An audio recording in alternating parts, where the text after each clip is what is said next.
ইফতারের দোয়া পড়া। ইফতারের দোয়া জানা আছে ভাই? কি দোয়া? আমরা একটা দোয়া কমন জানি বাংলাদেশে মানুষ, সেটা হলো আল্লাহুম্মা লাকা সুমতু আলা রিজকিকা আফতারতু।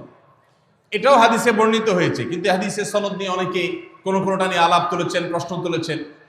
আল্লাহুম্মা লাকা সুমতু মানে হলো, হে আল্লাহ, আপনার উদ্দেশ্যে রোজা রেখেছি, ওয়া আলা রিজকিকা আফতারতু, এবং আপনার দেওয়া রিজিক দিয়ে ইফতার করেছি। আর ইফতারের আরেকটা দোয়া হলো যাহাবাজ জামা ওয়াবতাল্লাতিল উরুক ওয়া সাবাতাল আজরু ইনশাআল্লাহ। এটা একটা দোয়া। যদি এগুলো দোয়ামূলক নয়, আমরা দোয়া বলছি, এটা মূলত আল্লাহর কাছ থেকে একটা প্রত্যাশা।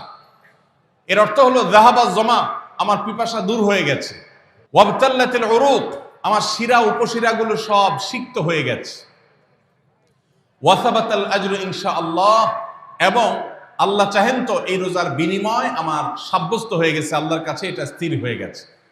এটা হলো ইফতারের দোয়া। ইফতারের দোয়াটা কি ইফতারের আগে করব না পরে করব? ইফতারের দোয়াটা যারা ইফতারের আগে করার পক্ষে তারা হাত তোলেন, অল্প সংখ্যক মানুষ। আর বাকিরা সবাই কি পরের পক্ষে না মাঝখানের পক্ষেও আছেন লোক? সব পরের। মাশাআল্লাহ, সব সূক্ষ্ম সূক্ষ্ম মাসআলা দেখি গাবতলী মানুষ জানে, মাশাআল্লাহ, অনেক অগ্রসর দেখা যায়। আল্লাহ আমাদের সবাইকে দ্বীনের জন্য কবুল এবং মঞ্জুর করুন, মাশাআল্লাহ। ভাইরা আমার, ইফতারের দোয়াটা ইফতারের পরে করতে হয়, যেটা বেশিরভাগ মানুষ জানে না, কিন্তু আমি অবাক হলাম যে এখানে বেশিরভাগ মানুষ আপনারা জানেন, মাশাআল্লাহ, নলেজেবল মানুষ, বোঝা গেছে। ইফতারের দোয়ার অর্থের দিকে তাকালেই তো বোঝা যায় এটা আগে না পরে।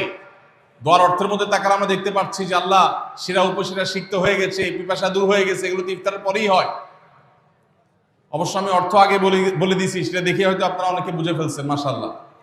তো যাই হোক, ইফতারের শুরুতে বিসমিল্লাহ বলে ইফতার করব, আর শেষে এই দোয়া পড়বো। আল্লাহ আমাদেরকে আমলের তৌফিক দান করুন।